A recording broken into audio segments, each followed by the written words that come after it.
Imagine a world where cybercriminals are so advanced and persistent that they can infiltrate your system and remain undetected for years. This may sound like a page torn from a cyberpunk novel, but it's a stark reality we are grappling with today. The culprits? Advanced Persistent Threats, or APTs. These are not your average run-of-the-mill cyber attacks. These are highly coordinated, strategically planned assaults perpetrated by skilled attackers, often backed by powerful and resourceful entities. What makes them truly terrifying is their ability to lurk in the shadows of your network, silently exfiltrating sensitive data or laying the groundwork for a future attack. Imagine a malicious entity dwelling within your own system for years, possibly even a decade or more, without your knowledge. The impact of such threats on global cybersecurity is severe and far-reaching. This isn't a dystopian future, it's the reality of advanced persistent threats. So, what exactly is an advanced persistent threat? A great question to kickstart our deep dive into this complex topic. Advanced persistent threats, or APTs, are a breed apart in the cyber threat landscape. Unlike your run-of-the-mill malware or phishing scam, APTs are meticulously planned, highly sophisticated, and executed with a long-term perspective in mind. Think of them as the intense chess matches of the cyber world, where the attacker is always thinking several moves ahead, patiently waiting for the perfect moment to strike. The hallmarks of an APT are its stealthy nature and the high level of resources invested in its execution. They are typically backed by large organizations or nation-states, with the resources to design and execute complex cyber espionage campaigns. Now let's break down the typical stages of an APT attack. The first stage is initial access. Here, the attacker gains entry into the network, often through a seemingly benign email attachment or a compromised website. Once inside, they establish a foothold, embedding themselves deeply within the network to avoid detection. The next stage is privilege escalation, where the attacker gains access to higher-level permissions, often by exploiting vulnerabilities or stealing credentials. This allows them to move laterally across the network in the lateral movement stage, accessing valuable data and resources while staying under the radar. Finally, we have the data exfiltration stage. This is where the attacker extracts the valuable data they've accessed, often over a long period, and in a way that avoids detection.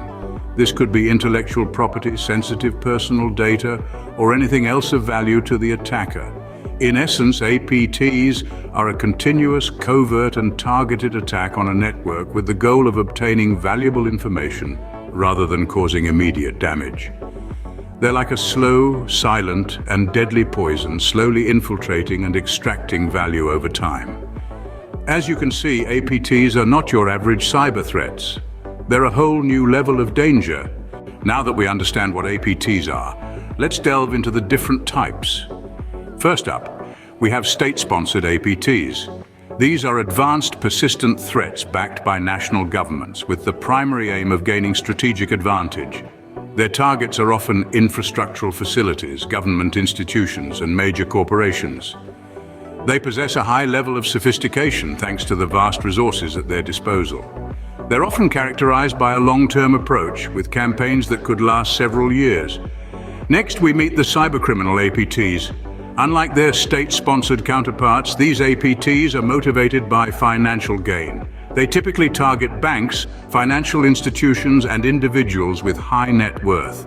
Their methods include extortion, fraud, and theft of financial data.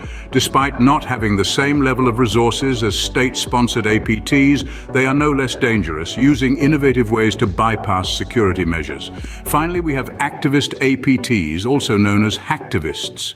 Their primary motivation is ideological. They use their skills to promote a cause, protest against an entity, or bring attention to an issue. Their targets could be anyone they believe is acting against their ideology or cause. They may not always seek financial gain or strategic advantage, but their actions can still cause significant disruption and damage. Each type of APT has its unique approach and targets, but they all share a common characteristic: persistence. They're not hit-and-run criminals, they're more like patient predators, waiting for the perfect moment to strike. They're also highly adaptable, continuously evolving their tactics to overcome defenses. Understanding the motivations and methods of these different types of APTs is key to predicting their strategies. Knowing whether an APT is likely to be state-sponsored, driven by financial gain, or motivated by ideology can provide valuable insight into their potential targets and tactics, helping us to defend against them more effectively. Understanding the types of APTs helps us predict their strategies and defend against them more effectively. So what have we learned about advanced persistent threats? Advanced persistent threats, or APTs as we've come to know them, are a serious concern in our increasingly digital world. They're not your run-of-the-mill cyber threats. These are sophisticated, continuous, and targeted cyber attacks that can wreak havoc on organizations and even nations. We've delved into what makes an APT unique. Unlike other cyber threats, APTs are characterized by their persistent nature.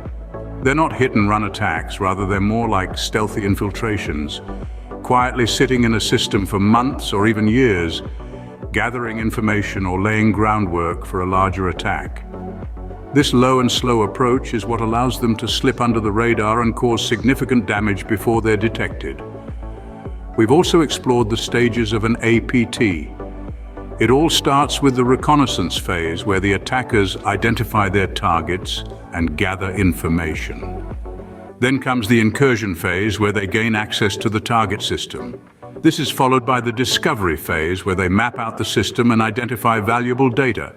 Next is the capture phase, where they collect the data they're after. Finally, there's the exfiltration phase, where they sneak out with the stolen data. And we can't forget about the different types of APTs. There are state-sponsored APTs, which are backed by governments and often target other nations' infrastructure. Then there are criminal APTs, which are driven by financial gain and often target businesses. And let's not overlook ideological APTs, which are motivated by political or social beliefs and often target organizations that they see as being in opposition to their cause. In an era where our data is our most valuable asset, understanding and combating APTs is crucial. We need to be aware of the threats we face, and we need to take proactive measures to protect our digital world. In the face of advanced persistent threats, knowledge is our best defense.